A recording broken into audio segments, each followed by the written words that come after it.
Hello all, welcome back to Dashcam Diary of a Disabled.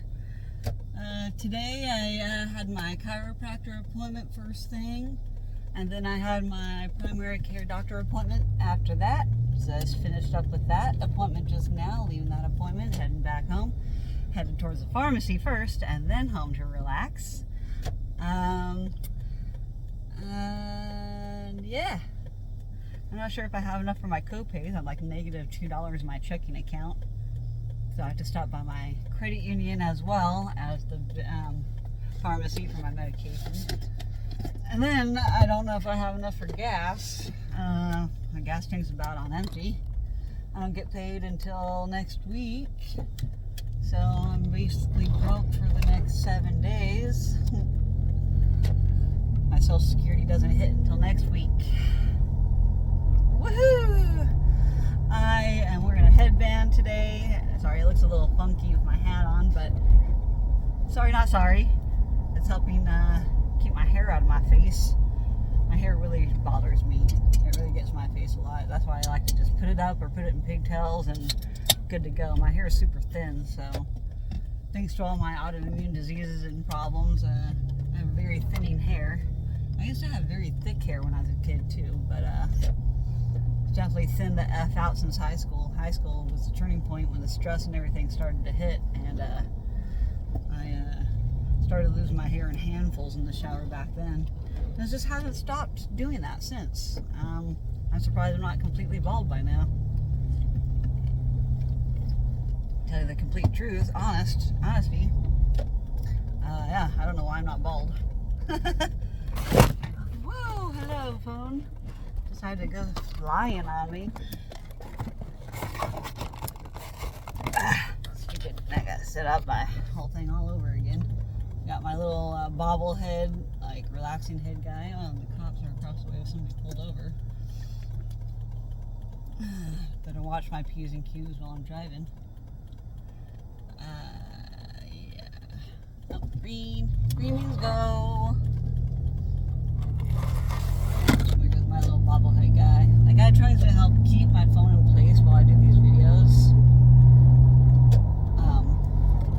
This is the guy right here. And in the sun, he's like solar power, so his head like just goes back and forth like la la la la la la. It's quite relaxing to watch. Anyways, so I have him velcroed to my dash, and then I have my phone kind of like wedged up between that guy and my dash.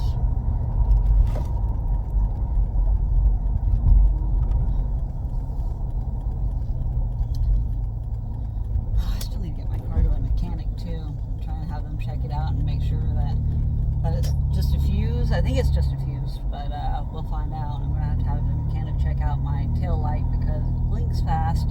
However, it's an LED tail light, so there's not a single bulb burnt out in it. It just acts like it's burnt out.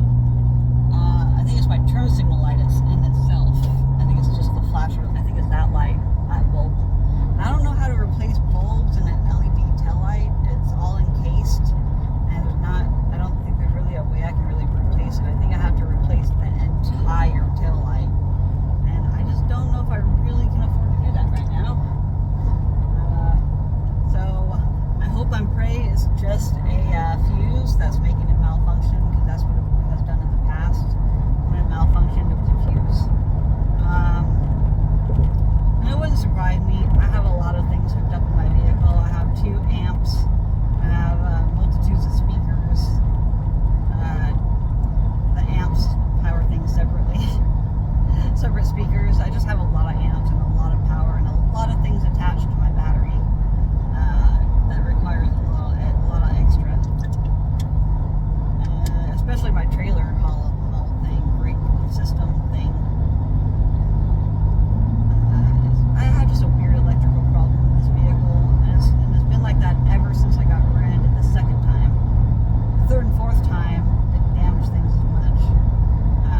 But yeah, this thing is a beast. And I love my vehicle, my Toyota FJ Cruiser. It's a 2008. Bought it in 2012 used. And I absolutely fell in love with this thing. ugly at first. I'm like, what the F is that? That's like weird looking. That's funky. It's got 3 windshield wipers. So since my windshield is shorter and wider, and it takes 3 wipers to get the whole thing than a normal windshield wiper. So I just love I love my Toyota FJ Cruiser, and they're worth a lot of money still because they stopped making them again in 2000. Man, I used to have this fact off the top of my head too, and I just brain fog today. I just don't know. But my face swelling and inflammation is down, so I'm really happy about that. That's like my most exciting happiness about today, is my face is not super swollen and fat. I have a fat face almost every day because of swelling and inflammation in my body, because my body's happy with the way I live, I guess. My body's allergic to life. And it's just a fight to try and survive every day. But it's a pleasant fight because I love to live, so. Yesterday, I don't know if I could say as much. I was quite upset yesterday. I was in so much pain. And we didn't even get my full adjustment this morning.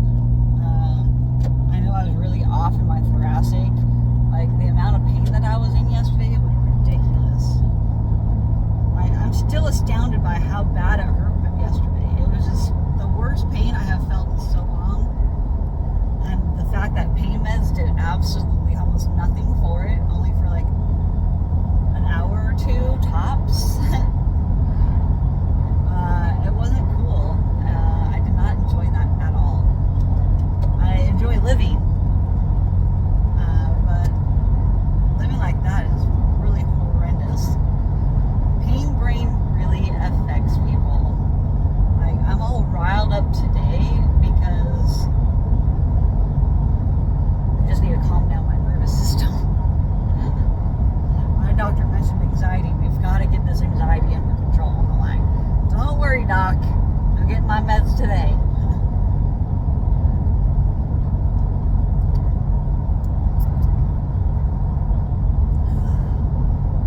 I just don't.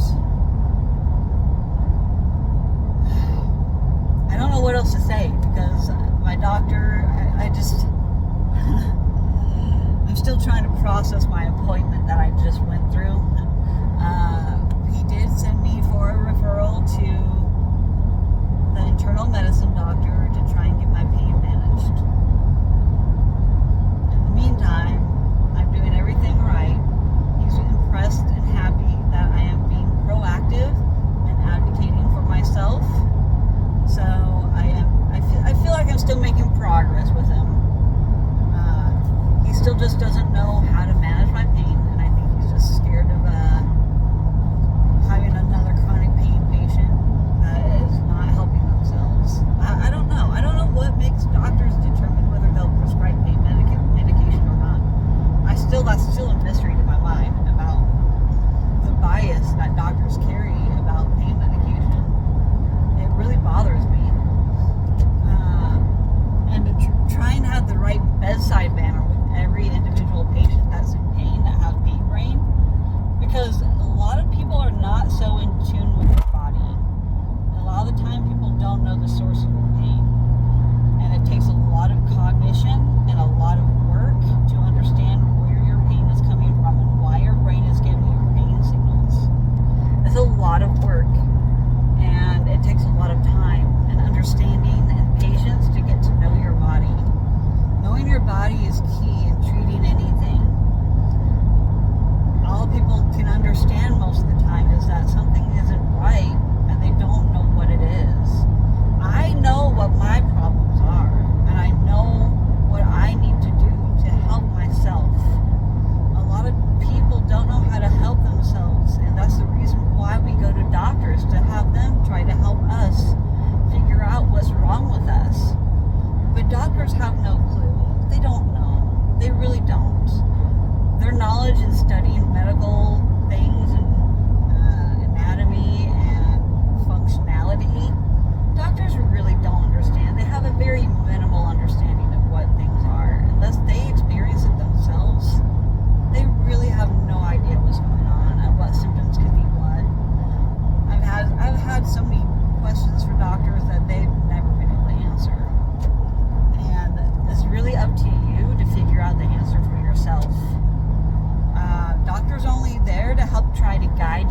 emergency medicine will tell you they are there to treat the symptoms.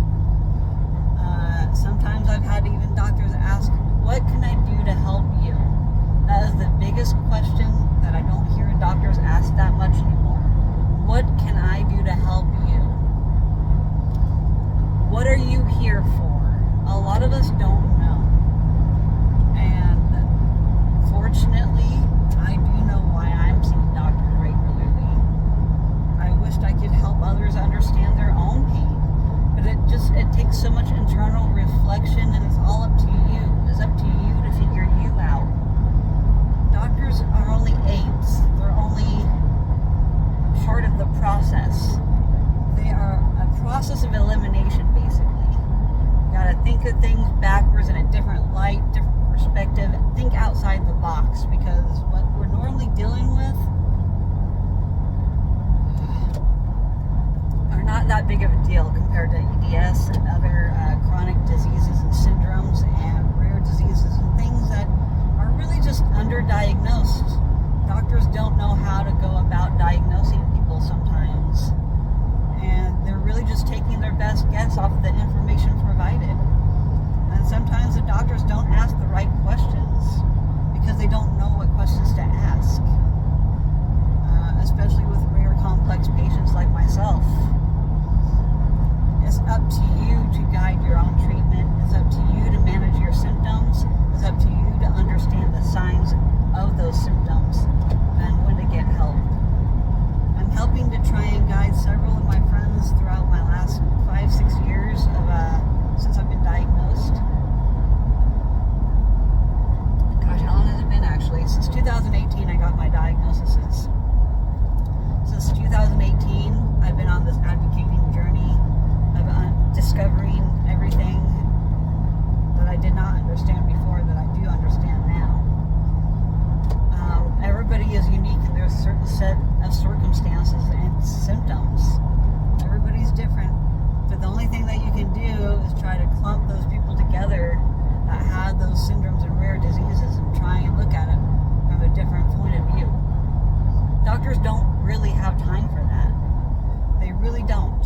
You have 15 minutes to get all your information to that doctor, and that doctor has to make a decision in 15 minutes on what they're going to do to try and help you, or push you off onto another doctor because it's above their head. I can tell you exactly what's going on with me, and what I explained to him about my spine today made sense to him, and he's happy to hear that I'm advocating, because thankfully I can still do that, but at times I need help advocating. I need to have my mom with me at appointments at times, because I have such low confidence in certain doctors at times, just by one little 15-minute greeting. That's why it's so important for me to keep going every single week to my primary. Not only does it one keep me accountable for me advocating and keep going, number two, it's good to regularly check in on me, because something happens to me almost every single day.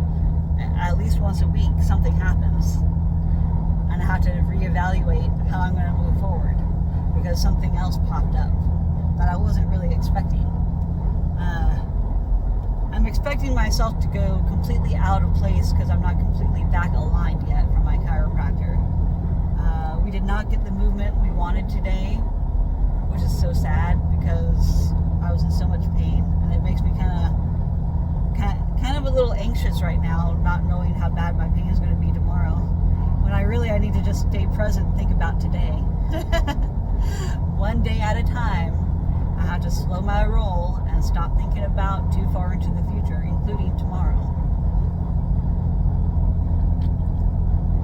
But it's a little anxiety provoking, honestly, because you don't know when you go to sleep, if I can fall asleep, how bad it's going to be when I wake up because of whatever position I was laying in when I slept.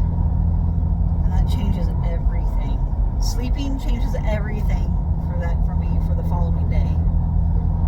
And I don't always have control or consciousness of my sleeping positions. But if I was conscious more, then I really wouldn't be sleeping. I'd be like really just resting. And that's not conducive for healing, because your body needs sleep in order to heal. That's when it does its repairing. That's what it does when it's sleeping. When you're sleeping, your body functions take over, and they do what it takes to heal yourself and bring you to a balance and a homeostasis state that your body needs to be in to function. And when things just slowly inch and creep into a tilt in the wrong position, a joint, a bone, a rib, muscles, ligaments, all of it affects everything. And a great example of that is what happened to me today. We did a modified adjustment where I had to have my arms in front of me like this, so I was hugging myself. And we call it the Heimlich maneuver.